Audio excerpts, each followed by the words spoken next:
Я приветствую вас, дорогие друзья, уважаемые гости и подписчики моего канала. Всем большое спасибо, что следите за всеми событиями, ну и, конечно, за прямыми эфирами. Полина Реутова на связи прямо сейчас, оптимистка в штатском. Приветствую вас. Здравствуйте, Александр. Здравствуйте, уважаемые зрители. Всем важно отметить, что режим прямого эфира у нас максимально направлен на то, чтобы пообщаться с вами. Сейчас есть определенные вещи, которых стоит обсудить, есть высказывания и заявления, так сказать, открывающие неделю со стороны российской, есть очень интересное размышление со стороны украинской, по поводу и без повода, но оказывается рабства нет в Украине, представляете, это студентам рассказывал Зеленский, ну еще много чего наговорил и, конечно, обрастает подробностями вот это покушение на генерала Алексеева, который чудом остался жив, как выяснилось, да, и, в общем, только воля случая и подготовка непосредственно профессиональная 64, по-моему, ему года, 64-летнего генерала как-то вот спасло ему жизнь, да, что его удалось спасти. В общем, обо всем об этом будем говорить, но прежде всего с вами. Друзья, пожалуйста, поставьте лайк, не забудьте, и участвуйте в нашем опросе на канале Шелест. Есть в чате трансляции сообщества YouTube, есть анонс, в чате трансляции тоже можно оставить вопросы, QR-код, если видите на экране, то, пожалуйста, и канал поддержите, и напишите, чего хотите. Все традиционно, все как всегда. Начнем с опроса нашего сегодняшнего эфира. Он звучит следующим образом. Выгодно ли Украине сейчас закончить войну? Варианты. Да, нужна пауза перед новым актом. Критически важно сейчас перетоптаться, а потом с новой силой, уже отдохнувшими, продолжить все. Нет, все рухнет. Если взять паузу в Украине в войне, то системы дадут сбой, разлад, и, в общем, уже ничего не соберешь, и уже потом дальше уже воевать вообще никто не захочет, и, соответственно, там власть вынесут, проблемы будут. В общем, нельзя паузу брать. Еще вариант. Нет, с весны больше шансов на перемогу, на победить, то есть пережить тяжелое время. Сейчас с каждого утюга украинского телемарафона об этом говорят, поэтому вот не стоит. Время сейчас очень такое, время дорого, да, а дальше потом в России проблемы. Короче, вот это вот перекладываем на послезавтра решение тех или иных вопросов, но важно стоять и держаться. И еще один вариант. Да, потому что воевать дальше, в принципе, это погибнуть. 4 варианта, то есть 2 да, 2 нет, но с разными мотивациями. Проголосуйте, пожалуйста, в конце подведем итоги. Давайте с этого и начнем, потому что, Полина, там есть такой потужный нардеп Костенко, который вообще говорит, что нам невыгодно и ни в коем случае, а вот если мы зиму перестоим, Украина имеется в виду, то тогда-то вот и откроются новые возможности для того, чтобы усилить переговорные позиции. Как бы вы ответили на вопрос нашего сегодняшнего вопроса и что думаете по поводу целеполаганий? Весна-то уже близко. Я думаю, что Украина и лица, которые захватили там власть, это не тождественные понятия. Украине войну заканчивать нужно давно. Более того, не нужно было допускать, чтобы она началась.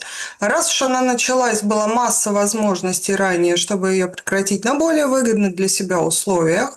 Она эту возможность упустила и системно ее продолжает упускать.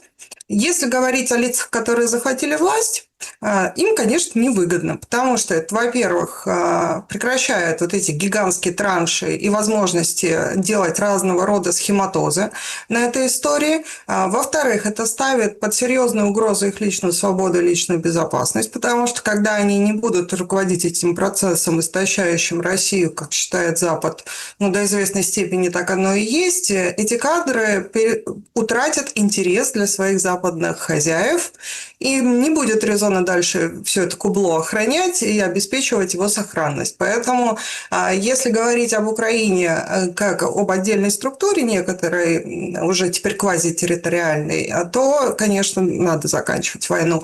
Если говорить о людях, которые там власть захватили, им это, разумеется, невыгодно. Мы это ежедневно в прямом эфире подтверждение этого тезиса наблюдаем, потому что в противном случае люди бы вели себя, вежливо говоря, сильно по-другому. Да, Полина, мы поговорим еще, конечно же, о внутриукраинских определенных делах. Это сейчас принципиально важно. И по поводу электричества, и по поводу ТЦК, и по поводу заявлений Зеленского, его видов на будущее. Он там дает распоряжение, что, мол, давайте готовиться к осенним обстрелам осенью Шмыгаль должен подготовить Украину, украинские ТЭЦ, электростанции все для того, чтобы не поражали дроны и ракеты. Но давайте немножко на уровень выше поднимемся. Сегодня тоже такой интересный ресурс, БРИКС ТВ, да, выходит Лавров, и фактически нам, ну, потом следом за ним Песков в комментарии, они, в принципе, перекликаются, очень похожи. Короче, российская сторона берет Трампа на пацана. Ну, говорит, надо по-мужски этот вопрос решить. Значит, нам было предложено, мы договорились в Анкоридже, и вот мы ждем исполнения, собственно, Аляски. Вместе с этим Лавров негодует и говорит, что экономически хочет, видит, и хочет, и действует так Америка, что, в общем-то, как бы набирает массу или претензий в плане того, чтобы быть единственным экономическим гегемоном. Санкции вводятся, за флотом охотятся. Короче, радужных перспектив не будет отношений между США и Россией. Очень интересное и важное заявление, исходя из того, что всю прошлую неделю обсуждали Абу-Даби, да, потом Дмитриев ездил, и у него как раз-таки противоположная позиция. Говорит, вот, мы будем сотрудничать экономически, это будет классно. Сработает ли этот призыв из Кремля в отношении США? И, собственно, главный-то вопрос, ну окей, да, то есть там Трамп примет этот пацанский вызов и будет заканчивать с Украиной. Как? Ну, здесь, как мне представляется, только один выход.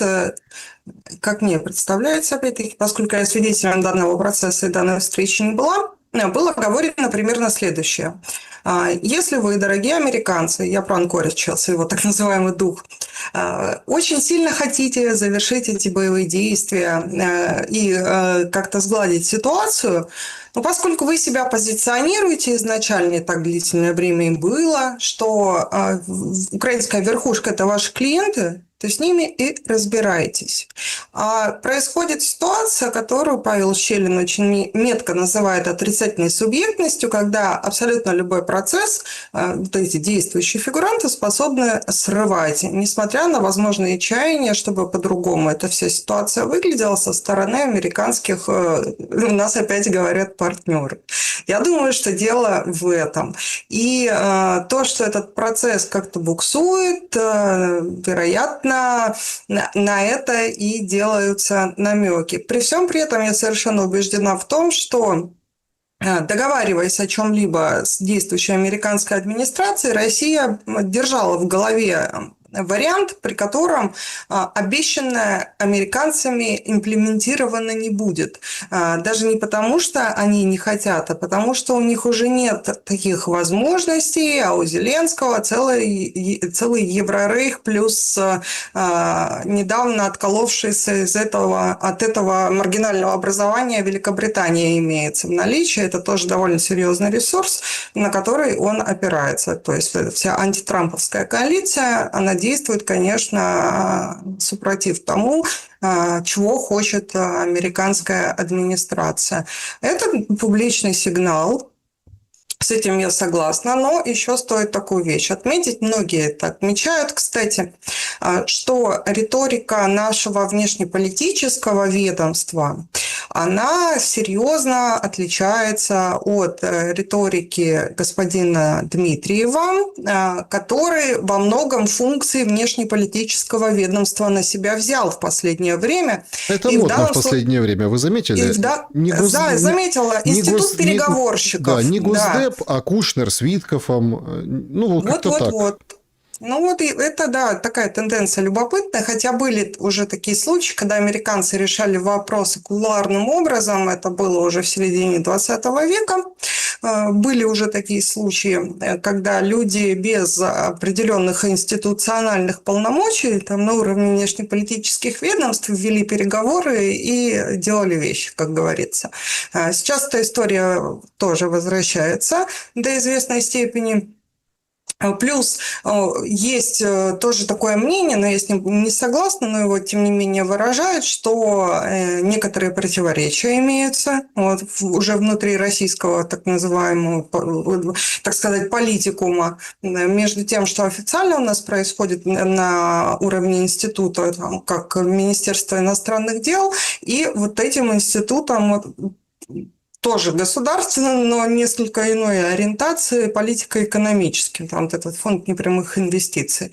Поэтому я затрудняюсь сказать, на что здесь должно больше акцентироваться. Мне кажется, что все-таки на позицию Министерства иностранных дел, потому что эта позиция официально выражается, она фиксируется и артикулируется и не меняется, что самое главное. А вот эти сношения по экономическим параметрам, которые происходят по линии Дмитриева, это уже, как говорится, история на перспективу больше. То есть это не фиксация какого-то текущего положения, а это, скажем так, хотелка, реализация которой возможна в случае, если мы на политическом уровне вопросы порешаем. По всей видимости, этот сигнал, о котором вы говорите из Москвы, что было сказано господином Лавровым, а далее было сказано господином Песковым, как раз об этом. Ну, то есть, как говорится, я уже выдвигала тоже гипотезу, я даже в этом уверена, что Москва тоже на себя некоторые обязательства взяла в плане содействия Соединенным Штатам на внешнеполитической арене. Ну, полагаю, что по другим направлениям, скорее всего, это Ближний Восток и, скорее всего, это Китай. Но с той лишь оговоркой, что поскольку мы имеем опыт негативного взаимодействия с коллективным Западом, когда нам говорят одно, а делают совершенно другое, при этом от нас каких-то результатов превентивных ожидают, скорее всего, было такое условие поставлено, что, господа американцы, вот по пунктам АБЦ, что мы с вами согласовали по украинскому треку, как только это вами будет реализовано, будем дальше продолжать разговаривать в том ключе, в котором мы с вами договорились беседовать уже по другим вопросам. Я думаю, что российская сторона фиксирует, что те обязательства, которые на себя взяла американская сторона, не выполнены не были, либо были выполнены не полностью. Это фиксируется и дается публичный сигнал с тем, чтобы каким-то образом эта ситуация была решена. Однако у россиян с американцами как-то все туго идет. Ну вот смотрите, договор по ракетам, ну СНВ, наступательное вооружение, когда боеголовки можно не считать, ответа нет. Ну то есть там хочет США присовокупить сюда Китай, включить Китай, я напомню, не в этих договоренностях, но тем не менее им нужно это сделать. Караганов говорит о том, что чтобы не было Третьей мировой войны, надо жахнуть по Берлину и Лондону.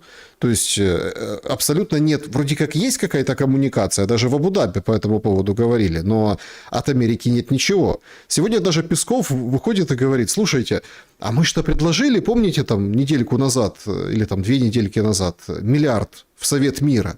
А где Совет мира? Нет Совета мира. Нет, председатель есть. Страны, которые там это торжественно побывали, так сказать, на рождении этой организации, тоже есть. А Россия говорит: так вот, миллиард возьмите наш. То есть, получается, извините, со стороны это выглядит, как бы носится Москва и говорит: ну, возьмите миллиард. Ну, у вас же лежит. Возьмите миллиардик. Чего вы? Где Совет мира? А его нет. Тоже американцы, как бы, у них голова в песок. Плюс еще очень нехорошие сигналы поступают из той же Венесуэлы, потому что выдавливаются компании, предприятия оттуда. Да. Сейчас вот такая же кампания против Кубы идет. Сейчас все озаботились российскими туристами на Кубе, что с ними будет. Короче, Америка как бы не шибко, хороший партнер и очень быстро отвечающий взаимностью на те или иные шаги. Почему так происходит? Потому что когда ты годами, даже десятилетиями действуешь в одной системе координат, под это собрав этот конгломерат змеиный в виде глобалистов по всему миру, и вы действовали в одной системе координат, потом вы резко переходите в другую систему координат, это рождает, во-первых, вопросы, во-вторых, противодействие тех, кого вы на старой базе собрали вокруг себя и на которых напрямую влияли. Я думаю, что Соединенные Штаты сейчас именно с этой проблемой сталкиваются. Касательно Совета мира. Ну, это непонятная с интересным очень уставом. Я долго ждала, когда устав будет опубликован. Но главным образом это такого тоталитарного толка организация, где все решает одно лицо. Причем хочу обратить ваше внимание, что без привязки к его статусу, то есть президент, не президент, главный там Трамп. Единолично решает вопросы фактически он, может быть, любое решение заблокировано. Причем эта организация, она же подавалась как альтернатива Организации Объединенных Наций, которая, как мне представляется, скоро мы увидим, что она почила в БОЗе по той же плюс-минус модели, что и Лига наций в свое время. Потому что когда международная институция надгосударственная прекращает выполнять функции, ради которых она была создана, то даже минимальный перечень не может обеспечить, то смысл в этой организации ноль. Трамп этим попытался воспользоваться, создать какой-то новый конгломерат, международное объединение. Но если мы посмотрим на участников, то там, ну, скажем так, его западные побратимы не слишком чтобы поддержали всю эту историю, мягко говоря. И касательно разморозки, касательно миллиарда, ну, здесь понятное дело, что у России не стремление вложиться в этот сверхперспективный проект. Здесь стремление создать прецедент, при котором средства будут разморожены, потому что для того, чтобы пройти процедуру, там из одной кубышки, условно говоря, там 4-5 миллиардов, что ли, ну не сказать, чтобы огромные деньги, которые заморожены на территории Соединенных Штатов. 4-5 миллиардов, по-моему, там где-то такая оценка. Не десятки и не сотни миллиардов, как в случае с Европейским Рейхом. Если будет создан прецедент, при котором размораживается эта сумма, это уже будет эффект домино. То есть уже прецедент создан. И даже уже не важно, с какой целью. Там, некоторая сумма или весь этот массив замороженный будет разморожен, сам факт. И здесь я бы это назвала троллингом, наверное. То есть Тут еще хорошо, очень интересная на этой игра. истории играют. Ведь это прецедент. Ну, и все понимали, зачем это было задумано. То есть миллиард возьмите вон на той полке, которую вы как бы у нас отобрали. И Трамп ничего не ответил на это. Это, кстати, очень и очень показательно, потому что... Нет, он сказал, что эта идея интересная. Там была реакция. Но он с его ничего стороны. не ответил. Ну, как бы, ни да, ни нет. То есть мы подумаем, он сказал. И, видимо, там советники все-таки понимают, о чем идет речь. И, видите, в этому вопросу никто не возвращался. Россия возвращается к этому вопросу сегодня. Ну, посмотрим, какая будет реакция на реакцию. Еще как бы это увидим. Но, тем не менее, как вам видится, Америка заинтересована в продолжении войны? Вот все как идет, так и идет. Витакер же вот недавно, представитель при НАТО Америки, говорит: не, мы поставляем оружие, какое хотите, пожалуйста, платите ваши денежки. Украине, так Украине давайте оружие, пожалуйста. Европа, скидывайся, давай, у нас все заряжено, мы готовы. Получается, Трампа, как ни крути, но в эту колею ставят условия и все происходящее. Ну, опять-таки, ситуация со старлинками такая же, похожая история. Вроде бы как все пользовались старлинками по обе стороны, но Маск, понятно, да, вот он выбирает сторону ВСУ, сторону Федорова, начинает блокировку. Там, правда, сегодня тоже такое интересное откровение было от нового советника Федорова. Ну, в общем... Нет, понятно, что сложнее все, но, оказывается, есть маршрутизаторы у российской стороны, которые там переключают симки на симку, транслируют прием-передача. Короче, он говорит: это моя ошибка, говорит, мне стыдно. Ну, он просто этот советник Флэш, он отвечает именно за эту радиоборьбу и говорит: мне стыдно, потому что на несколько месяцев назад надо было начинать с этим борьбу, а сейчас мы как бы, вот сейчас будем пытаться догнать чего-то в этом направлении. Короче, старлинки, да, это, конечно, своя специфика, но с точки зрения ударов дронами, которые атакуют логистику, которые атакуют точечно военные грузы, точечно там перекрывают трассы, они все-таки, видите, как продолжаются такие удары, ничего с этим не сделать. Ну, это, знаете, в известной степени ответ похож на вопрос, выгодно ли Украине войну оканчивать. В США тоже не монолитная структура. В перспективе как государству, скорее да. Потому что, как бы они ни хотели обратного, их абсолютная гегемония подошла к концу. И надо концентрироваться на более приземленных направлениях. В данном случае не просто так эта стратегия была подписана, где идет концентрация по модели доктрины Монро, когда они в своем регионе порядки наводят. Дальше, если говорить о Трампе, в данном случае ему выгодно, чтобы то, что он декламировал и обещал, как-то соответствовало реальности, особенно накануне промежуточных выборов. Что касается его противников в рамках тех же Соединенных Штатов, то им, конечно же, невыгодно. Это глобалистское кубло и их филиал в Европе. Это один конгломерат сейчас, антитрамповская коалиция. Им, конечно, невыгодно. И они ведут активную работу в том направлении, чтобы война продолжалась. И один из главных гарантов продолжения этого процесса – это Зеленский. И тут мы уже возвращаемся к тому самому духу Анкориджа, когда, как мне представляется, и по косвенным признакам это тоже понятно, что было сказано, что надо как-то с легитимностью и легальностью поработать на этой территории. А для этого неизбежно надо пересматривать позиции Зеленского и его окружения. И насколько они правомерны в настоящем случае, что сейчас они осуществляют те функции, которые они осуществляют, и что их продолжают признавать, в том числе и Соединенные Штаты, как нечто легитимное. Поэтому здесь тоже все не монолитно. Трамп скорее хотел бы, но хотеть и мочь, есть логика намерений и логика обстоятельств.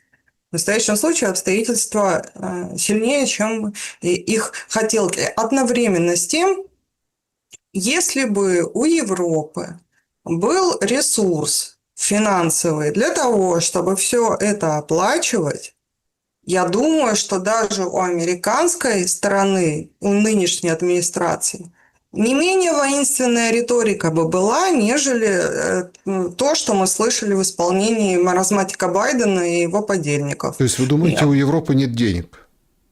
Я думаю, что в достаточном количестве не имеется таких ресурсов. Если мы вспомним, с какой легкостью они огромный кредит той же Греции в свое время дали, и в большей степени, кстати, за счет бюджета Германии, в значительнейшей степени. Я точно процентовку не помню, но сам факт. А сейчас, с учетом того, что зеленая повестка, раз, два, экономический кризис, базой которого стали две вещи. Первое, Европа лишилась дешевых энергоресурсов из России, которые во многом обеспечивали высокотехнологичное производство товаров с высокой добавочной стоимостью за счет тех же автомобилей, к примеру, да, которые экономику Европы поддерживали. Когда ты дешевый ресурс покупаешь, производишь благодаря этому ресурсу что-то дорогое, и потом это продаешь, конечно, у тебя большая маржа. Это во многом за счет этого как раз и это экономическое чудо европейское, оно имело место быть на протяжении длительного времени. И теперь этого нет. Volkswagen остановлен, производство за Атлантику переходит. Китайцы перестали быть просто сборочным цехом с дешевой рабочей силой, уже сами стали технологическим центром, уже сами конкурентоспособную продукцию, тоже автомобильную, например, выпускают. Поэтому за счет чего наполняться этим бюджетом?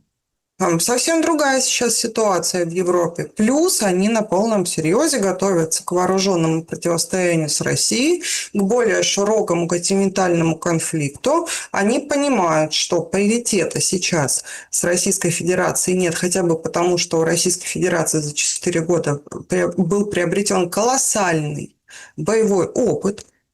Плюс технологии постоянно развиваются, а война, как известно, так было во все времена. Это, в принципе, двигатель технологий, двигатель науки, даже безотносительно непосредственно боевых действий. И те вещи, которые разрабатываются в процессе ведения боевых действий, потом используются успешно в других отраслях.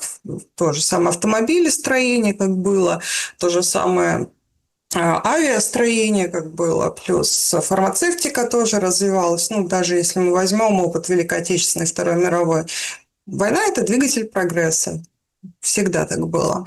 Европа при всем при том, что она годами была центром научной мысли, высокотехнологичных производств и такой витрины успешного успеха, сейчас эти позиции утрачены. Население замещается гражданами из Северной Африки и Ближнего Востока. Вежливо говоря, это не коренное население Европы. Плюс ко всему известная статистика уже. Кстати, одна ваша гостья, иноагент, любит ее приводить. Любопытная статистика по Австрии. То, что школьники уже в значительной степени, которые поступают в школу, детки, они не владеют немецким языком. И не потому, что у них какие-то трудности с изучением этого языка, потому что их родители, их вот это комьюнити исламское, оно не видит в этом даже смысла, в принципе. Ну, потому Вот что эти они процессы, как вещь в себе, им хорошо и так. им и так нормально, у них они не терпят никаких лишений по данному поводу, что они не владеют, либо плохо владеют немецким языком в полностью немецкоязычной стране. Не имеют с этим проблемы. Если мы все эти факторы сложим, то откуда у Европы такое количество хотя бы денежного ресурса, обеспеченного хоть чем-то? В принципе, можно напечатать много бумажек, но единственное, что они сейчас будут делать, конечно, это, кстати, хорошо иллюстрирует то, как на 90 миллиардов был кредит одобрен. Потом выяснилось, что это не бюджетные расходы в большей степени должны покрываться за счет этих средств, а эти деньги они сами себе оставляют в порядке закупки вооружений, и поэтому выходят разные маргинальные персонажи типа Макрона и говорят, что не у США, у нас надо гаубицы покупать. Полина, а что слышно от советника Макрона, который прибыл на встречу с Ушаковым, как бы готовить встречу Путина с Макроном? Вроде бы так громко и пафосно об этом писали, о том, что смотрите, вот он идет, как-то протягивает руку, чтобы Украина не протянула ноги, будет представлять, собственно, Украину, понимаете? И коалицию желающих на этих переговорах, но по большому-то счету мы же привыкли как в последнее время? Там раз, вот вам и встреча, вот там Зеленский у Трампа, там туда-сюда, вот там уже кто-то опять к кому-то полетел. То есть с моментом как бы модификации дипломатии, когда условно это не какой-то МИД, да, и Госдеп, а, например, там спецпредставители. Один к другому съездил, уже здесь, уже так, раз раунд, 2 раунд, 3 раунд, ждем 4-й раунд. То есть, а тут такая прям помпа, и никаких новостей нет из Москвы. Уехал уже советник из Москвы Макрона? Неизвестно, уехал уже или нет, но то, что мне известно, я про это писала уже даже, что Европейский Рейх сейчас на 4-м году обнаружил, что следовало бы все-таки коммуницировать с Москвой, потому что их на помойку истории сейчас выбросили, по сути. И ключевые коммуникации без участия этого конгломерата происходят. Но субъект надо было определить переговоров от Европы. Номинально данную функцию должна выполнять дама, которая до 29 года будет сидеть в качестве главы евродипломатии, уроженка Эстонии, дочка советской партийной номенклатуры Каллас. Но с Каллас даже Рубио встречаться не хочет. Что уж говорить о Москве. Ну, уровень такой себе. Макрон уже на 3-й срок не пойдет. Рейтинг отрицательный. Терять ему особо нечего. То есть вот нужен был субъект, надо было субъект определить. Вот он вышел и самоопределился. Плюс ко всему контакты систематически с Францией происходят. О некоторых мы даже знаем. Вот, в частности, не так давно относительно был телефонный разговор по поводу Ирана. Накануне одного интересного голосования в Совбезе ООН, когда Макрон Владимиру Путину звонил. Плюс ко всему Москва всю дорогу, в отличие от этих странных людей, говорит о том, что она готова к контактам, что она открыта к контактам. То есть, если они сами себе запрещали контакты и говорили о том, что нет, с агрессором мы не разговариваем, то Москва всю дорогу говорила, что мы готовы взаимодействовать. Ну, это тоже ведь игра. Поэтому Ну, смотрите, встреча готовится, и она скоро будет. Лавров говорит, мнение Европы и Киева нас не интересует в отношении этого, с чего мы начинали, духа Анкориджа, да, сегодняшних заявлений. Но, не интересует, конечно. Так а в чем тогда смысл встречи, если их мнение не интересует? Ну, французов, которые якобы представляют Европу. Но если они хотят, и одно ж другого не исключает. Одно другого не исключает. Приезжайте, нам так неинтересно, но мы послушаем. Ну, да, вдруг что-то конструктивное предложат. Такое тоже может быть. Мало ли чего. Ну, то есть, тут одно другому не противоречит. Москва-то она и говорила всегда, что готовы со всеми разговаривать. Даже, прости господи, с Зеленским на уровне декларации готовы разговаривать в случае, если фигурант в Москву приедет. Даже с ним от контактов не отказываются и прямым текстом говорят, что эта встреча возможна, но только в Москве и только при условии, что она будет согласована надлежащим образом, а не в таком манере, что дернулся, приехал, вот как то, о чем вы говорите, без вот этих протокольных историй и длительных согласований, как это обычно бывает. Дипломатия на старый манер. Да, как вы думаете, после покушения на генерала Алексеева тоже это, возможно, открытая опция до сих пор? Я думаю, что да, потому что иного не заявлялось. Поэтому, наверное, можно делать вывод, что да, открыто.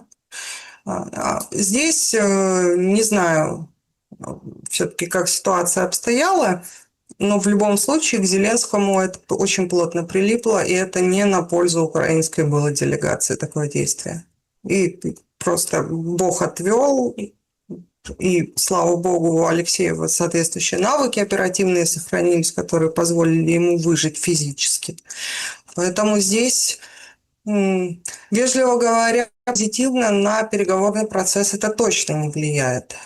И я слышала из украинской стороны тоже в качестве обоснования, почему это не Украина инспирировала этот теракт, как украинская сторона это объясняет, устами спикеров Банковой, к примеру. Почему нельзя сопоставлять ситуацию, при которой Зеленский подписывает или дает какие-то там директивы, значит, с СБУ, и на следующий же день происходит вот этот теракт.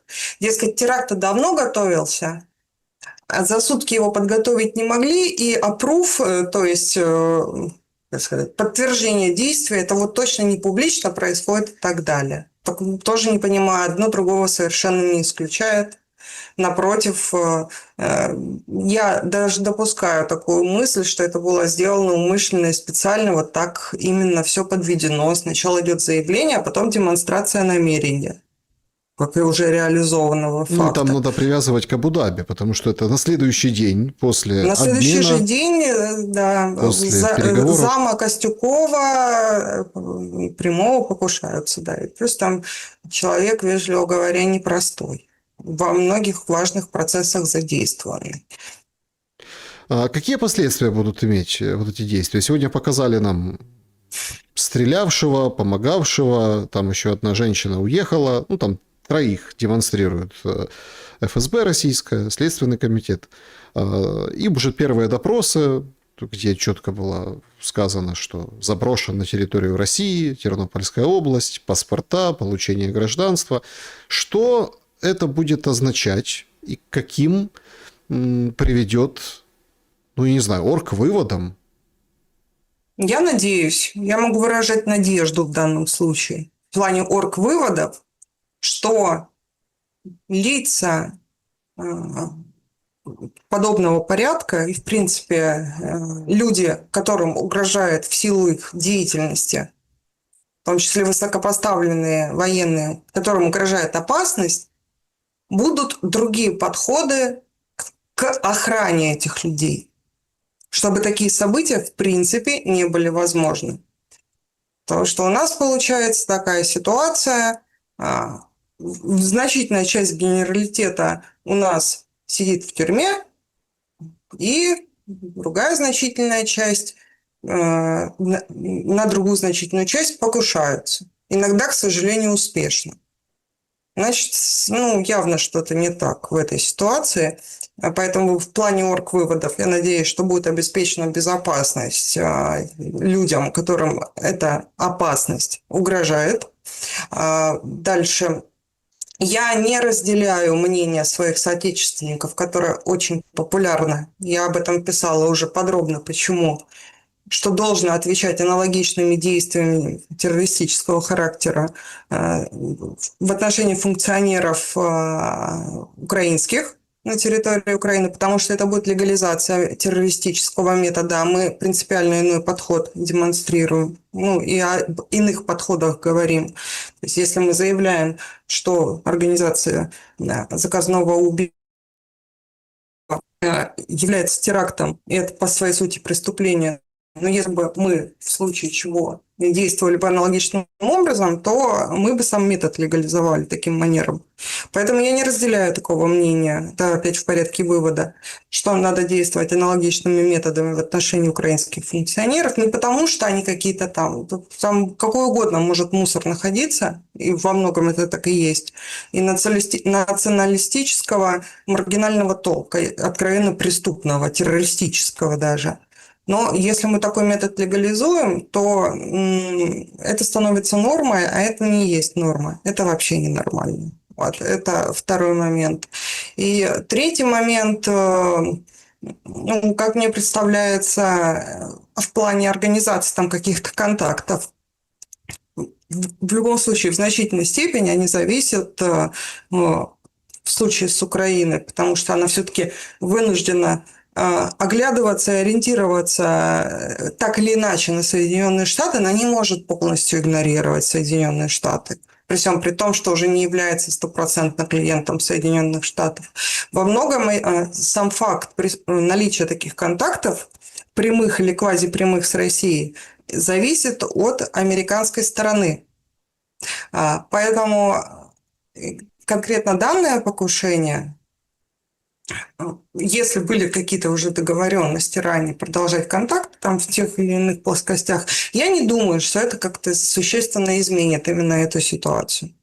Вот. А если Украина, как она заявляет, действительно не причастна, говорит, что это третья сторона некоторая, то тут уже возникает вопрос, а что же это за третья сторона? А не за Ла-Маншем ли эта третья сторона располагается? Хорошо, если за Ла-Маншем, и что дальше? Так пусть Украина выйдет и расскажет, что за третья сторона, если она говорит, что это не они. Но мне трудно представить ситуацию, хотя было бы интересно, конечно, это было бы шоу просто изумительное, что выходит Зеленский или какой-нибудь другой фигурант, тот же Буданов или кто там сейчас глава СБУ, забыла фамилию. Хмара, да. Вот он выходит и говорят, что по нашей информации к данному теракту причастна британская сторона. Вот было бы красиво. Хотя, кстати, я в значительной степени подозреваю именно эту сторону в организации подобного рода операций на территории России, когда в порядке легендирования, как мне кажется, что-то приписывается СБУ, зачастую это не СБУ, а кое-какой Подонский остров, который за Ла-Маншем находится. Вот. И здесь там уже... сейчас этот остров, конечно, сильно шатает. Там сегодня Bloomberg написали, и вчера об этом писали. По поводу там эхо Эпштейна, да, в общем, над Стармером тучи, судя по всему, попрут его попрут, Стармера. То есть опять мы входим в такую интересную как бы историю, когда вроде как, да, вот партнеры, друзья Украины, а внутри там целый ворох проблем, и все как бы из-за ситуации с Эпштейном, из-за Мендельсона, да, ну, не тот, который марш написал, а тот, который был назначен. В общем, знаете, тут же другой момент есть. Ну, а что это меняет? Если смотреть с такой гуманитарной составляющей, а с этого бока вообще мало кто смотрит. Тысячи украинцев с украинскими паспортами стремятся, планируют, хотят, едут там, сидят в Беларуси, потому что, или там в других странах. Там же, собственно, эта вся история этих несостоявшихся убийц, убийца этого, она же как бы и подчеркивает, что кто-то в Грузии, кто-то в Азербайджане, кто-то еще, потом пытаются заехать. Но это нормальные люди, которые пытаются, например, домой попасть. Домой имеется в виду там, Приазовье, Луганск, Донецк. Да? То есть, и, судя по всему, система же будет беспощадна. И так много несправедливости, и многие, правда, жалуются на эту фильтрацию. А так это будет вообще просто как бы под откос вот этот весь процесс пустит. И вроде как... Понятно, жирная цель во время войны, вот такая диверсионная спецоперация, вот как бы, но это не мы. А пострадают-то в конечном итоге вот эти люди, которые как бы и грезили из той же Европы приехать к себе домой, или, допустим, с территории Украины, те, кто может выехать, но они теперь уже точно не доедут, потому что, ну вот смотрите, тернополянин получил паспорт, и вот чем это обернулось. Ну и сейчас будут, наверное, закручивать все гайки в этом отношении. Я вполне это допускаю. И здесь, мне кажется, к сожалению, нет хорошего решения. С одной стороны, такая фильтрация, и вот такие события нам это демонстрируют, она во многом оправдана, скажем, мотивация понятна. Да? С другой стороны, под этот замес явно далеко не большинство людей террористического толка или способные на совершение какого-то теракта, которые хотят попасть в Россию, но под этот замес реально попадают тысячи людей, которые не являются террористами, даже если они там раньше что-то писали, потом удалили, все равно это все находят, и это становится поводом для того, чтобы на полтинник запретить въезд на 50 лет вперед. Как бы российскую сторону в настоящем случае понять можно. Я не знаю, здесь хорошего решения нет в любом случае, потому что, с одной стороны, террористическая угроза колоссальная, с другой стороны, значительная часть лиц, способных на нечто подобное, как мне представляется, все-таки не через Шереметьево в Россию попадают зачастую.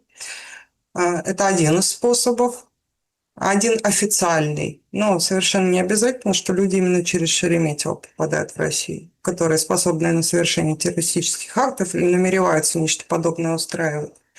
С другой стороны, это, в числе прочего, тоже коридор. И вот такие события грустные нам демонстрируют, что опасность существует, и она не выдуманная. Но под замес попадают люди, которые к этой ситуации никак не причастны и просто становятся заложниками этих обстоятельств.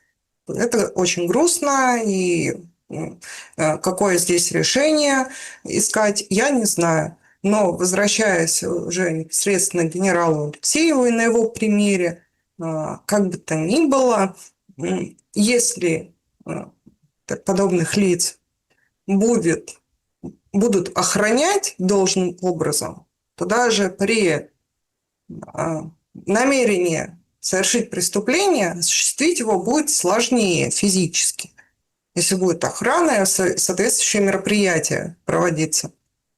В данном случае этого не было. Вот, то есть здесь нужно не только в сторону того, что пускать или не пускать кого-то ситуацию решать, но и в сторону того, что нужно обеспечивать безопасность людям, которым в силу их позиции и должности эта опасность грозит. То есть одно без другого работать не будет. в любом случае. Поэтому решение здесь правильного или полностью отвечающего там каким-то критериям его нет. И я, во всяком случае, не знаю, как в данном случае значит, должно поступать. Потому что опасность реально есть, но есть момент, что много людей под этот замес попадают, которые невиновны. Просто проблема Вот так. становится воочию в другом. Уже, ну, вот эта череда событий, характер противостояния сейчас нас же ведет и подталкивает к тому, что уже нет вот этой благородной войны, или, знаете, вот войны там, в общем, с одной рукой, вот драка с одной рукой, да, или там, например, избирательности. Вот это вот миф об одном народе, он тоже же рушится в череде и кавалькаде таких событий. Что я имею в Не виду? согласна. Что будет железный занавес, ров с крокодилами, обоснованный и с одной стороны, и с другой стороны. И как бы это вот задача, которая работает на антагонизм, да, ну, чтобы полное как бы, противление друг другу получается выполненной с точки зрения вообще противостояния России и Украины. Ну, Саш, гражданская война этим характеризует. Я полагаю, что то, что у нас происходит, это гражданская война. А гражданские войны и религиозные, два типа, они, как правило, самые жестокие. И здесь вдолбить обеим, подчеркиваю, сторонам, в данном случае того обе стороны работает, что мы не один народ, хотя у нас президент официально заявляет обратное, но общество, то, как я могу судить, там, в том числе и по комментариям, и по выступлениям своих коллег, публичных причем, с центрального ящика по телевизору, приходишь к выводу, что да, до своего добились.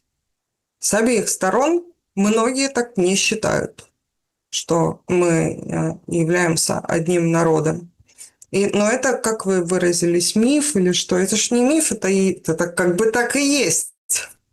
Миф – это думать по-другому. Ролана Барта как раз он это классно описывает, всем рекомендую почитать, как работает мифология. И особенно в политическом дискурсе. Простой пример про политика Н. Это, кстати, актуально будет. Когда политик Н в рамках предвыборной кампании там, осуществляет какую-то гуманитарную деятельность, там, поехал в какой-то детский дом, означающие, там делится у Барта на означающее и означаемое. Означающее – это то, что человек физически приехал в детский дом, там какую-то гуманитарную помощь оказал. А означаемое на уровне мифа, то, как это аудиторией воспринимается, что это человек высоких моральных качеств. И дальше ему приписывается ряд параметров, специально вот этим действием вызванных. Совершенно не обязательно, что это будет соответствовать действительности, но это вот такая предвыборная технология. Вот так миф так и строится. Ну, вот. И также в самом негативном контексте это также работает. Означающее то, что Россия ведет боевые действия на территории Украины, а означаемое, что Россия враг и устраивает геноцид и хочет, значит, сознательно совершать преступления против людей, хотя это не так. Но вот миф так работает, к сожалению. И я подчеркиваю, это общий враг, западный вот этот глобализм условный, это общий враг и России, и Украины. Они, в отличие от многих в России и многих на Украине, как раз знают, что мы один народ, но сознательно поддерживают миф, в рамках которого рассказывают, что это не так. И у них это получилось, что тут, как говорится, это надо признать. Если мы будем это отрицать, мы с этим работать не сможем. А чтобы с чем-то работать, наличие этого чего-то надо признать. В данном случае это следует признать и дальше уже проводить определенную работу с этим. Но да, они этого добились, но то, что миф про один народ, это не миф. Миф – это обратное. То, что мы одним народом не являемся. Вот это миф. Ну, понятно. Значит, давайте о перспективах тогда военных два слова буквально, потому что вот эти все события, они, понятно, отдаляют переговоры, их успешное решение. Конечно, они, в общем-то, ведут к еще большей эскалации. И сейчас все ожидают некоего наступления. Со стороны России ожидается наступление, да, то есть говорят, вот они там концентрируются, ну, там, на Донбассе, запорожское направление, да, там новые какие-то прощупывания на севере, как бы там, где фронта как такового нет, но тем не менее. Параллельно другие аналитики говорят, что вполне себе Сырский готовит чуть ли не Курскую операцию 2. Сейчас в Белгороде на самом деле большие проблемы, латают дыры в энергетике, имеется в виду свет, тепло, воду сливают, ремонтируют, возвращают, там уже даже сейчас разгоняют какую-то, не знаю, видели вы сегодня или нет, по поводу Гладкова, о том, что он там слово предателя, ну, имеется в виду, что, собственно... Ну, имеется в виду, что, собственно, Гладков призывает «дайте больше ПВО», вот это вот все, то есть тяжело защитить, готовится эвакуация. В общем, сложная ситуация с Белгородом, а его критикуют там разные ура-патриоты и говорят, мол, предатель, какой-то там источник якобы в Кремле, говорит, это вот он как-то нестойкий. Но на самом деле ситуация там обостряется, это 100%. И это как бы подталкивает нас к мысли и всяких там аналитиков, что вполне вероятно ВСУ, как бы сейчас они обозначают типа наступления вот там на стыке Запорожской, Днепропетровской, Донецкой областей, вот там, а на самом деле будет какой-то рейд там на Белгород, например, да, и вот как бы вот эта весна, да, когда морозы спадут, все ждут или наступления одной стороны, или наступления другой стороны. Но нам поразительно же, на протяжении многих недель создавали такую атмосферу и такую обстановку, что ну вообще плевать, что там на фронте. Ну вот что на фронте, плевать. Вы же видите там, да, обстрелы. Это там важно, это вот на этом все пиарятся. Количество домов ввели вот эту, сколько в Киеве без тепла, сколько без света, в Днепре, еще там в Харьковской области, да. Но что конкретно на фронте какие продвижения, это как бы он там фронт и фронт. Фронт сам по себе, а вся остальная тыловая история и политическая как бы сама по себе. Так, а изменит ли фронт даже в условиях какого-то или одной или другой стороны наступления ситуацию в этом переговорном треке и ну, таком военно-политическом отношении? Нет, не изменит. Наступление России не прекращается, оно происходит ежесекундно. Касательно наступления Украины, ну, с учетом совершенной отмороженности тех наркоманов, которые там власть захватили, попытки каких-то прорывов исключать нельзя, потому что они не действуют логически, и зачастую логически объяснить их действия невозможно, потому что там логики нет. В порядке провокации это может быть. По поводу Гладкова. Это специально разгоняется, как мне представляется, вражескими структурами. У человека среди местного населения репутация хорошая, и я не думаю, что там действительно есть какие-то для него риски. Потому что, ежели бы это было, а Белгород – это давно приграничный регион, мягко говоря, он всю дорогу был приграничный, а сейчас еще и фронтовой де-факто регион, который тоже подвергается обстрелам, тоже местами гуманитарные сложности серьезные. Для примера, и вам пример приведу, Курскую область. Там у нас бывший губернатор в клетке уже. После того, как раз, когда началось вторжение, и обнаружилось, что там с фортификациями не очень, чтобы очень, и куча других параметров, там советника этого кадра иноагентом признали, тоже довольно странного, не буду фамилию называть, я думаю, люди поняли, о ком речь, тоже того губернатора, который сейчас в клетке. Поэтому Когда есть вопросы к властям приграничных, прифронтовых или фронтовых регионов, эти вопросы появляются в момент наступления кризисов максимум. В случае с Гладковым эти кризисы происходят очень давно. Я напомню, кстати, еще в 22 году первая такая громкая история – это когда на очень низкой высоте украинские вертолеты как раз на Белгородчину залетели. Там маневр был какой-то. Тогда уже все возмущались, еще тогда никто не понимал, что и как. Все туда возмущались, а что с ПВО и так далее. Ну, для россиян это было прям в новинку, что это враг на нашей территории. Это как раз первый был случай, по-моему, как раз в Белгородской области. Может быть, зрители поправят, но, насколько мне помнится, как раз этот случай был в Белгородской области. Поэтому по поводу Гладкова это разгон, как мне кажется, специальный, либо его конкретных недоброжелателей, либо более масштабных фигур, в принципе, так называемые цепсотины, которые специально такие штуки разгоняют, чтобы дестабилизировать общество российское изнутри. Поэтому вот так. Касательно гуманитарной составляющей я бы хотела подчеркнуть, что, да, Белгородская область, там город Чебикино отдельно, там и другие прям прифронтовые территории, они давно терпят проблемы. У нас школьники там на удаленке давно. И то, что с теплом проблемы, с той лишь разницей. Если с нашей стороны это мотивируется, вы, кстати, в прошлый раз спрашивали тоже, я тоже повторю, это обстрелы и удары по энергетике мотивируются не тем, чтобы нанести ущерб населению, которое сопутствующим образом, к сожалению, сильно страдает. По данному поводу я не испытываю никакой радости, подчеркну еще раз. А потому что это тормозит производственные мощности военного потенциала.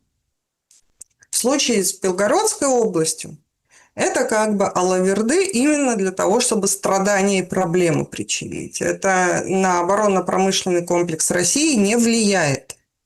Вот в чем разница. Но на поверхности ситуации как бы где-то похожи. Получается так. Но, увы и ах, это война, и у нее вот такие вот жуткие издержки. Сегодня, вот именно сегодня с утра, да, стало известно, это по поводу вот таких отголосков войны. Есть такой, ну, скажем так, храм, да, и очередной храм, короче, сегодня захватили, причем конфликт, срезали замки, и все как положено. Значит, и вы знаете, вот тут возникает же другой вопрос. Ну, это село Кузьмин, Хмельницкая область, Западная Украина. Там зашли внутрь, активисты там пытались помешать, верующие все-таки как бы смогли зайти в свою церковь. Полиция СБУ к храму прибыла, там, в общем, наблюдают. Очередная вот эта вот попытка рейдерства. Буквально же недавно Анна Паулина Луна, есть такая, как бы обращалась от имени Америки, что вот, мол, нельзя, давайте, я к папе римскому буду. Ну, плевать. Ну, то есть, плевать. Венс с этим вопросом тоже как бы комментировал его. Там другие моменты. Всем плевать на эту позицию. Ровно точно так же, как, например, там Львовские же Карпаты, да, там капитан по-украински, по-русски обращается перед игрой, но не ту игру проиграли. Да, его выпилили с капитанов после этого. Ну, все, теперь не будет капитаном, понимаете? То есть, вот эти все вещи, они же, ну, абсолютно не пересматриваются, а, кажется, наоборот, дальше усугубляются. Лавров говорил пару дней назад о том, что тема языка, тема вот эти требования, да, они все равно остаются. Но если мы смотрим на них как на маркер, то все становится только хуже. При этом сейчас вспоминают слова Зеленского в 2022 году о том, что некоторым странам выгодно ценой Украины, он экономисту давал интервью, ценой Украины, украинцев ослабить Российскую Федерацию. Прям есть заинтересованность в этом. Но он тогда так это, насупив брови, говорил, типа, вот, это другие были условия, да, все-таки 22 год. Как вы думаете, вот если так суммировать вот эту непубличную, или как точнее она публичная, но имеется в виду, она не совсем гуманитарная, не совсем политическая, не совсем военно-политическая, она всего по чуть-чуть. Вот эту ситуацию, которая на нижних этажах договоренностей, в каких вопросах легче будет найти компромисс, а в каких он уже практически невозможен, потому что 4 года скоро уже как война? Да во всех вопросах можно будет договориться, но не с этими кадрами. С этими кадрами, действующими, которые сидят в Киеве, это невозможно. Во всяком случае, с теми, которые сейчас властные функции выполняют и так или иначе имеют отношение к команде Зеленского.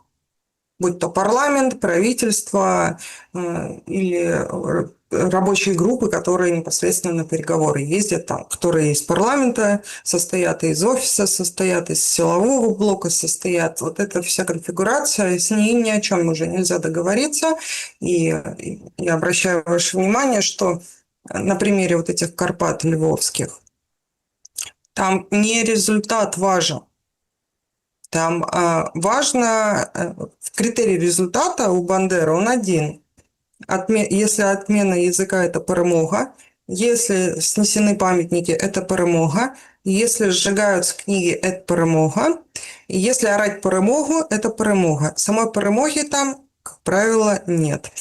Скоро и футбола не будет, отсутствие света, тепла, водоснабжения и прочих благ цивилизации, характерных и нормальных для 21 века, это тоже называется перемогой, и как это, откуда она с МВФ это четко говорила. Рычите по как утрам. львы. Да-да. Да. Да-да-да. То есть вот это критерий перемоги. Там нет в качестве критерия перемоги и успеха результата. Результат в данном случае был бы завершение боевых действий, восстановление инфраструктуры, пересмотр политики в более безопасную сторону с тем, чтобы таких рисков больше не возникало. Вот это был бы результат. И тогда действительно были бы какие-то маркеры. К примеру, прекращение хотя бы тихое преследование Украинской православной церкви, ослабление, не знаю, начали бы, хотя, кстати, я это уже вижу местечково, все больше даже самых кастрюлеголовых депутатов русский язык вспоминают в публичной плоскости начинают на русском говорить. Я эту уже тенденцию это замечаю. То есть это на каких-то уровнях оно бы было бы видно, вот то, о чем вы говорите, вот эти гуманитарные сигналы, они бы поступали публично. Пока от лиц, которые непосредственно вот эту властную вертикаль представляют, там не какие-то отдельные народные депутаты, хотя они типа власть, хотя на самом деле не очень, чтобы очень, там более узкий круг лиц принимает решения. А вот именно от этих функционеров особо сигналов нет. Но возможно, я уже этот прогноз сделала. Посмотрим, если сейчас в парламенте развал схождения начнется со смены спикера и там принятия пакета каких-то документов и возможной дальнейшей отмены военного положения и там назначение выборов возможно, тогда риторика, скорее всего, начнет меняться. Но дело в том, что в случае, как мы сейчас наблюдаем, Зеленский, вот это вот все, весь конгломерат, который номинально с ним бы конкурировал, он их к себе в команду сейчас, подле себя, чтобы с ним не конкурировали. Но дело в том, что даже центристских партий или каких-то политических сил не остается. Останется жестко пророссийская, только жестко пророссийский Так, вектор. жестко И мне пророссийского кажется, вектора нет. Нет, смотрите, жестко Нет, пророссийского вектора... он образуется за неимением другой альтернативы, Так с потому кого? что все кастрюли, Нет людей. соросята Подождите, а, нет куда ему так образоваться. вылезут из-под Смотрите, коряги, я сейчас вас умоляю. делают очень интересный проект. Типа Терехова, да? Вы про него Значит, хотите сказать? типа Терехова, и очень интересно, как ведет себя, Мгм. например, Ким, да? Вот он сначала Да, выходит, слышала. говорит, устали украинцы, довольно. 91-й год це свято, но важнее жизни людей. Жизнь человека важнее. Потом опять Да, выходит, да. опять нечто подобное комментирует. Ну, о том, что Мгм. комментирует то, что он откомментировал. Квазиватную партию Ш- собираются делать. Что люди Типа. боятся, а я вот не боюсь. Вот я как люди, многие так считают, представляете? А сегодня он вышел, и ты вот думаешь, да, вот это как, это же выстрел, один, второй и третий. И он выходит сегодня и говорит, все должны принимать участие в выборах, все. Но Зеленский победит, короче. Ну, то есть, Зеленский это там номер один, вот война закончится, выборы назначат, и Зеленский победит, понимаете? Это вот в этом-то и риторика, понимаете? Вроде как все вроде очень и очень человечно, очень-очень за мир. То есть, организуют партию, которая как бы за мир, но чтобы Зеленский победил. Ну, у ПЗЖ или не так 3. Нет, не так 4 уже. Не так было сначала после, я напомню зрителям, или расскажу тем, кто не знает, была очень смешная партия, это квази-партия регионов, там в 5-м году она появилась, когда Ющенко к власти, и там Кравчук еще был, и там, по-моему, Шуфрич тоже, это не так. Потом партия регионов не так 2 в том виде. Не так 3 была у ПЗЖ, а это не так 4, Да. по всей, Да, друзья, по всей видимости. давайте подведем итоги нашего сегодняшнего опроса. Выгодно ли Украине сейчас закончить войну? 4% нет. С весны больше шансов победить, ну или добиться лучшего результата. 10% да, ради нового акта, ну имеется в виду передышка, ради нового какого-то, 9% уже, марлезонского балета. 22% нет, если все остановить, все посыпется. Ну, то есть, без войны сейчас вынь эту карту, и весь домик рухнет. Ну, и 64% считают, что да, дальше воевать это означает погибнуть, и это, в принципе, нужно было закончить еще и раньше. Спасибо большое, что проголосовали. Ну, вот так люди думают. Что скажете? Ну, полностью согласна, потому что если смотреть на динамику этой ситуации, совершенно очевидно, что чем дольше идет время, тем в худшей позиции оказывается Украина.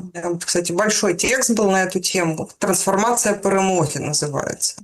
Как я описывала, что сначала перемога это ознаменовалась книгой под фамилией Кучмы в качестве автора «Украина не Россия», и что симптоматично, у вас Кость Петрович, глубоко уважаемый, рассказал в эфире, что ни один из этих авторов, которые по-настоящему ее писали, на территории Украины не находится, а значительная часть вообще в России обретается сейчас.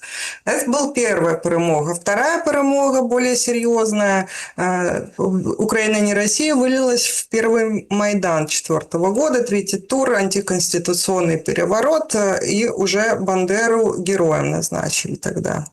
Ющенко официально. Третья перемога – это еще один Майдан. Потом четвертая перемога – это начало геноцида. Собственно, это третья перемога, простите, Майдан ознаменовалась потерей Крыма и началом стремительной потери Донбасса, в результате чего начался геноцид собственного населения Юго-Востока. Потом была череда перемог более мелких, но потужных, там отмена языка, квоты на зомбоящики, тоже начало сноса памятников, литература ТД, миротворец пополняется системно. Потом следующая перемога, это уже с 22 года начинается, только уже она в границах измеряется, но правда уже в фантазиях, а не в реальности. Это сначала границы 91 года, потом граница 14-го, потом граница 22-го, а потом по ЛБС, а сейчас уже не до границ, сейчас уже думают о том, уже перемога, это если 2 часа в сутки у тебя есть свет. Да. Но все это перемога, и вот так она идет. Вы знаете, особый С цинизм. начала 2000-х. Вот сейчас мы с вами общаемся, и Зеленский опять... Ой, короче, селектор провел. Значит... Ничего своего не могут придумать, господи. Селектор провел. В Киеве будет увеличен объем программы «Пакеты тепла». То есть, я ничего не хочу сказать, ну, понимаете, тут есть доля символизма.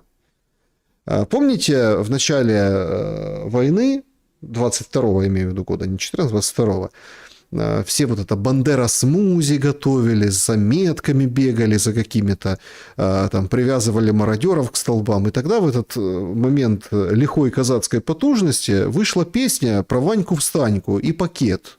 И все так пели, и всем так хорошо. Проходит вот какой-то... А сейчас вот видите другие пакеты, да? Пакеты тепла. Короче, в ближайшее время программа выйдет на объем раздачи людям 40 тысяч таких пакетов. И значительная часть именно в Киеве, говорит Зеленский.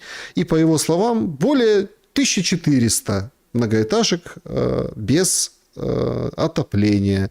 Ну, перемога образца 26-го года. А вчера было 1200, а сегодня 1400 после новых обстрелов. И, понимаете, тоже такой момент. Вот вы правильно говорите, перемога. В чем перемога? Они говорят, а у тем, у кого нет тепла, мы свет дадим на 18 часов в сутки. О, представляете? Ну, у них же нет тепла. Вот пускай хоть свет будет. 18 часов в сутки. Не 2, 3, 4 по графику, как вот сейчас, а 18. Согрейтесь со светом, вот, пожалуйста. А у людей все больше и больше вопросов задают. Подождите, так если света нет, ну, нет, то как ты его даешь, вот этот в график? И как ты можешь обеспечить, когда у тебя дома без тепла имеют такую привилегию? Ну, то есть, все больше вопросов задается народ по поводу этих вариантов справедливости, да, выходят, перекрывают, и, ну, в общем... Вот такое теперь скатывание во времена неолита считается перемогой. Зато без русского языка, без памятника Булгакову и без прочей архаики имперской. Да, друзья, перейдем к вашим вопросам. Значит, пишите, пожалуйста, в чат трансляции, пишите, те, которые заблаговременно вы оставляли до нашей встречи, конечно, оттуда тоже они прозвучат. Ну, единственная просьба, две, точнее, просьбы. Первая, подпишитесь на «Оптимистку в штатском», телеграм-канал, ссылка в описании к этому видео. И вторая, режим Блиц. Поехали. Сообщество YouTube. Добрый день, Александр Полина. Вопрос простой. Чем Россия будет замещать потерю нефтегазовых доходов? С уважением, Алексей. Продавать по другим направлениям. Вот и все. Да, есть дефицит бюджета, расчет на одну сумму. И, кстати, это тоже на этом спекулируют очень активно. То, что продают на 40 и более процентов ниже, чем заявленная, утвержденная под бюджет стоимость там за баррель. Об этом говорят много. Будут продавать по другим направлениям, где-то с дисконтом, где-то под другой этикеткой. Как это делать? Первый год, что ли?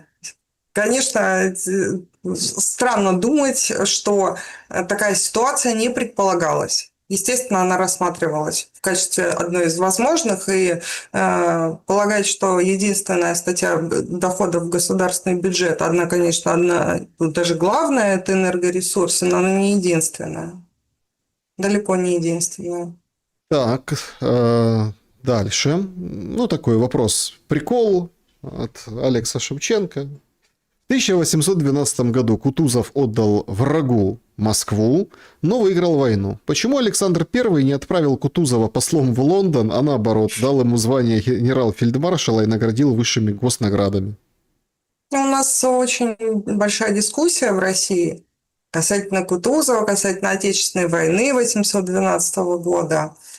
Есть мнение устойчивое у некоторых историков, что это Николай I спровоцировал агрессию Наполеона и ставились под большие сомнения компетенции того же Кутузова, который то ли специально, то ли не специально, там уже по-разному это рассматривают, дал возможность французам сжечь Москву. В общем, тема дискуссионная, но тогда войны, надо заметить, велись гораздо честнее. То есть официально объявляется формат такого, формат был другой, и реально на поле боя ситуация решалась физически. Ну вот обратите внимание, кстати, вот тем, кто придерживается мнения, что Россия хочет какую-то широкую экспансию в сторону Запада развить, мы уже были в Париже, мы оттуда ушли, мы уже были в Берлине, и мы тоже оттуда ушли. Хотя во всех вариантах, во всех ситуациях могли повести себя иначе, но не повели. Поэтому история показывает, что мы по-другому на эту ситуацию смотрим. Мы просто не хотим, чтобы нам угрожали, а не захватческими настроениями руководствуемся. Александр задает вопрос. Турбопатриоты постоянно пугают украинцев тем, что, мол, придут буряты, запретят вам говорить на родном языке и насильно заберут вас в армию. На днях в Днепре сотрудники ТЦК убили 55-летнего мужчину. Вопрос, откуда в Днепре буряты? Ну, знаете, у людей, которые транслируют вот такие нарративы, они будут в каждом прохожем их видеть. Помните, как это в ДМБ, по-моему, было или где? Суслика видишь? Нет, а он здесь есть. Это просто пропагандистская хуцпа, которая рассчитана на слабоверного, зомбированного моноэфиром зрителя, который верит про истории с тройниками Путина, про холодильники и прочую всякую чебулду, которую на полном серьезе вещают украинские функционеры до сих пор. Достаточно одного экстремиста-террориста лысого на канал заглянуть, и можно даже, как я делаю, я видео не включаю, я просто обложки смотрю и уже по этим обложкам изучаю вселенную. Что у Дмитрия Ильича там совершенно удивительные сведения на канале. Видео можно даже не открывать. Вот то же самое, это плюс-минус уровень тот же. Поэтому... Александра, приветствую. Осенью я выражала свое мнение Шелесту по поводу сомнений относительно намерений США в отношении соглашений Аляски. Не собираюсь пересказывать все сегодняшние высказывания Лаврова, но его доводы выглядят очевидными. США создавали иллюзию действительности Анкоридских соглашений, в то время в тени готовились к смягчению последствий для себя от введения санкций против Лукойла и Роснефти. Затем мы стали свидетелями событий вокруг Венесуэлы, захвата танкеров и оказания давления на Индию из-за нефти. Теперь появляется Starlink. Не стоит заблуждаться, полагая, что Маск провел это отключение в одночасье. Это результат кропотливой подготовки. Все перечисленные шаги служат для усиления позиций США на переговорах. При этом истинной целью остается принуждение России к отказу даже от минимальных требований. После этого Трамп может представить это как свою победу и ехать к Си Цзиньпину. Но такой курс не приведет ни к миру, а наоборот, лишь усиливает напряженность и эскалацию конфликта. Что думаете? Я согласна с тем, что они хотели бы, чтобы Россия от своих минимальных требований либо от большинства заявленных требований отказалась, потому что это потенциально ослабит Россию, если она заявленные свои цели в силу тех угроз, которые она имеет не только на своих границах, вообще в континентальном масштабе. Если она их не купирует, конечно, это ослабляет ее позицию, а США это издревле как бы наш контрагент и периодически ситуативный союзник в более масштабных конфликтах. Вот так получилось. Вот. Коалиционный, даже я бы так сказала. Вот, кстати, опять коалиция. Касательно танкеров, касательно Маска, ну, если брать конкретно ситуацию с танкерами, эта атака была не непосредственно, это, кстати, заблуждение, не непосредственно на русский танкер, потому что это русский танкер. Просто для того, чтобы снизить вероятность такой атаки на свои суда, они быстро перерегистрировали на русский флаг на самом деле. А эти суда-то они еще ранее преследовались, когда они под другими флагами были. Если проследить историю, там по 5, по 6 смен юрисдикции за полгода. То есть здесь не непосредственно на Россию атака.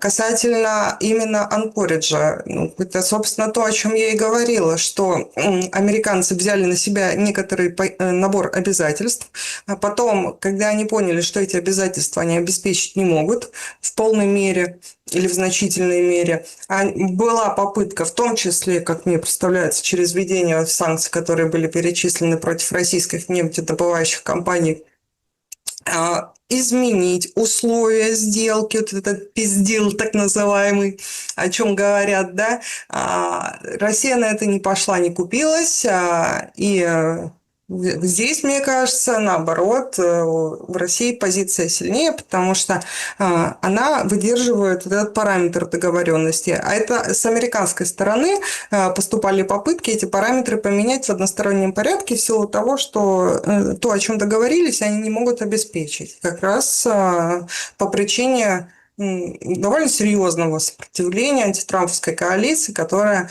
сейчас является хозяевами нынешнего киевского режима, из-за чего многие вещи имплементировать не получается. И то, что Москва выходит и говорит об этом, как раз имеется в виду то, что мы же с вами разговаривали, что это вы говорите, это ваш клиент, ну так и окажите на него давление, на вашего клиента, имплементируйте то, о чем мы договорились, и дальше будем беседовать. Здесь такая ситуация. То есть вот переговорная позиция России как раз не меняется. Переговорная позиция США, есть попытки ее изменить. Но в том, что они не заинтересованы в усилении России, да, но в данном случае Россия может выступать, скорее всего, даже таким ситуативным союзником по ряду вопросов, там, в том числе в плане взаимоотношения с этим европейским рейхом глобалистским, который Трампу сильно мешает в других параметрах действовать.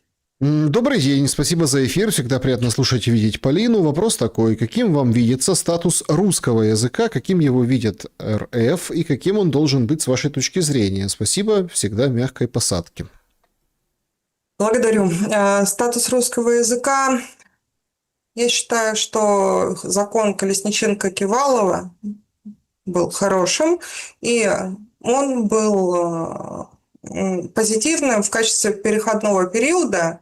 В случае, если имплементация была бы прям успешная, наверное, можно было бы уже рассматривать введение русского языка в качестве второго государственного. Вот Колесниченко-Кивалова это была хорошая модель. Почитайте, если вы не знаете. Это как полуогосударствование русского языка, скажем так. И как раз был элемент предвыборной программы этого самого, господи, Януковича. Вот. Вообще язык... Ну, смотрите, у казахов проблем нет с государственным языком русским, да? Да, Вроде есть, как. тоже там по национальному признаку тоже. Есть, это отдельное, это маргинализированное меньшинство, оно есть везде. Вопрос в том, что когда это пассионарное меньшинство радикального толка при поддержке западных НКО захватывает власть, и делает вид, что оно большинство, хотя оно таковым не является. Это один вопрос. Другой вопрос, если маргинализированное меньшинство просто громко орет.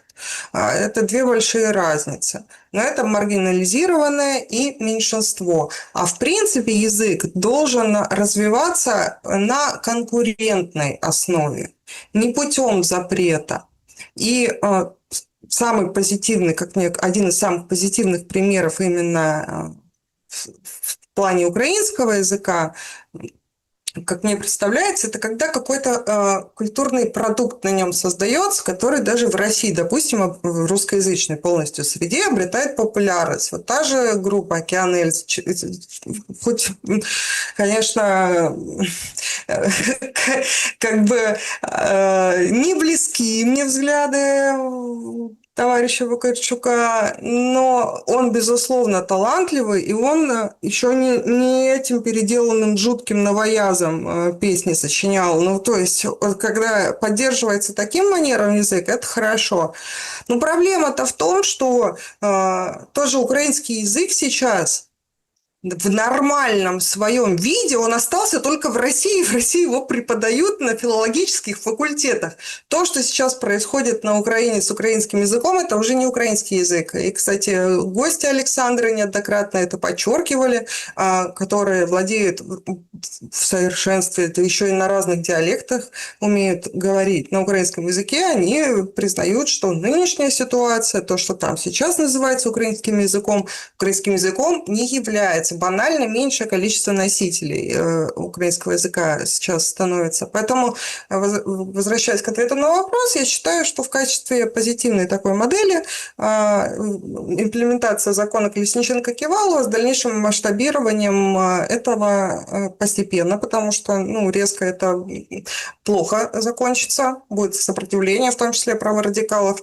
Постепенно эта имплементация уже и подготовка к тому, чтобы в случае, если это получит развитие, сделать его вторым государственным, либо оставить и так на региональных уровнях в рамках этого закона. Угу.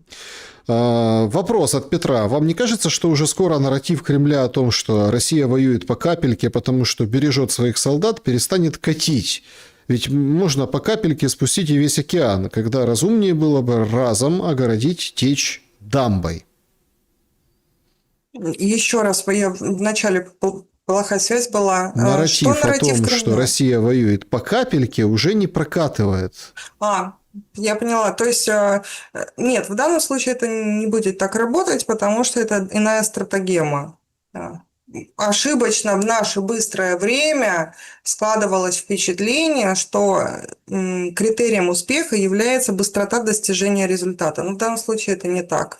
И, как мне представляется, сам тот факт, что столь существенные болезненные удары по энергетической инфраструктуре Россия начала конкретно наносить только на 4-й год ведения боевых действий крупномасштабных, обо многом говорит. Конечно, надо было истощить еще ПВО, которое у Украины было, да, и так далее, но тем не менее, то есть ресурсы, даже человеческий, в случае чего можно было бы провести еще раз ограниченный этап частичной или неограниченной, даже более масштабной частичной мобилизации. Этого не делается, и много есть, так скажем, ресурсов для того, чтобы боевые действия и продвижение более активно велось. Но, очевидно, такой задачи не стоит просто. Да, друзья, спасибо, что тоже пишете в чате. Вот пишет Дмитрий, говорит, захватили Олега Барахолку ТВ, это блогер из Днепра, ТЦК 10 на 1 напали, очень много заступились, у него мама и папа больные, можете помочь или озвучить? Ну, озвучиваем, понимаете, и это повсеместно сейчас, повсеместно, скажем, как не пытаются забросить этот нарратив, да, Зеленский выходит студентом Киевского института, говорит, в Украине рабства нет, в Украине нет, хочешь уезжай, если тебе тяжело. А вот такие случаи, они просто, напропалую, то есть... Кстати, в завершении сейчас скажу интересное свое наблюдение, тоже про это писала, чем отличается украинская оппозиционная деятельность и мысль от одновременно российской и белорусской. Разница колоссальная. Вот у нас с белорусами даже оппозиция одинаково дебильная и кринжовая. То есть у нас все приличное, как правило, осталось в стране, а мусор уехал. Вот эти вот маргиналы, которые ходят по канал Слякоть. Классный видос, кстати. Поищите канал Слякоть, эфир канала Слякоть. Comedy Club пародия на этот иноагентский дождь. А вот в случае с Украиной ситуация абсолютно противоположная. а, то есть, не кастрюли, не рагули, а вот нормальные люди, которые мыслят, анализируют, чего-то добились, получили хорошее образование, они либо были вынуждены уехать, либо были убиты, либо сидят в тюрьме. Вот обратите внимание, то есть полярная, к сожалению, для Украины как бы ситуация получается у нас. И это в контексте того, о чем рассказывает Зеленский, очень ярко иллюстрирует ситуацию, как она выглядит, то есть какой микроклимат был создан, в том числе общественно-политический, что адекватному человеку уже физиологически трудно вот в этом всем находиться. Физиологически уже вот на таком уровне. У меня несколько знакомых, прям хороших таких, но они не публичные люди. Им, в принципе, там в рамках территории, ну, кроме обстрелов, но они там не слишком близко к линии фронта, особо ничего не угрожало. Говорит, мы физически вот в этой атмосфере находиться не можем. И не потому, что там обстрелы со стороны России происходят, и там боевые действия идут, сопутствующий ущерб происходит, а потому что атмосфера, ну вот, рагулиный дурдом. Люди просто не могут там находиться спокойно. То есть вот это накладывается, такой микроклимат. Поэтому то, что мы видим, это, к сожалению, вот иллюстрация такая. Еще вопрос из чата. Нужна ли России вся территория Украины, как вы считаете? Прям в последнее время тоже дискуссия по этому поводу. Я считаю, что если бы Украина не была проектом «Антироссия», в принципе, вопрос о территориях бы не стоял, а то, что Россия сейчас присоединяет к себе территории, это уже сопутствующий процесс. Если, ну, условно говоря, даже вот по текущим там конституционным территориям, допустим, по нашим останавливается линия, значит, боевого соприкосновения, так или иначе, Россия теперь уже не попустит такой ситуации, при которой хотя бы какая-то часть, ну, может, за исключением 2-3 областей на Западе, останется в западной зоне влияния. И это все будет на границе с Россией, такую ситуацию уже не допустит. Если для этого придется идти дальше уже путем физического включения этих территорий, чтобы уж точно наверняка они не были в западной зоне влияния, то будут идти по этому пути. Если будет решен вопрос иначе, и Украина не будет в жестко антироссийской и именно западной зоне влияния, потому что западная зона влияния всегда трансформируется в антироссийскую. Это неизбежный процесс, который неминуем, мы это уже наблюдали. Поэтому такой ситуации Россия уже не допустит. Но это совершенно не значит, что прям вся территория Украины войдет в ее состав. Вхождение в состав – это уже сопутствующий процесс, это не является целью. Полина Реутова была моей собеседницей сегодня. Спасибо большое за время и мысли. Спасибо, Александр. Спасибо, дорогие друзья. Подписывайтесь. Ссылка в описании. Ставьте лайк. Спасибо. Друзья, берегите себя. Всем добра и света. Увидимся обязательно. До скорого.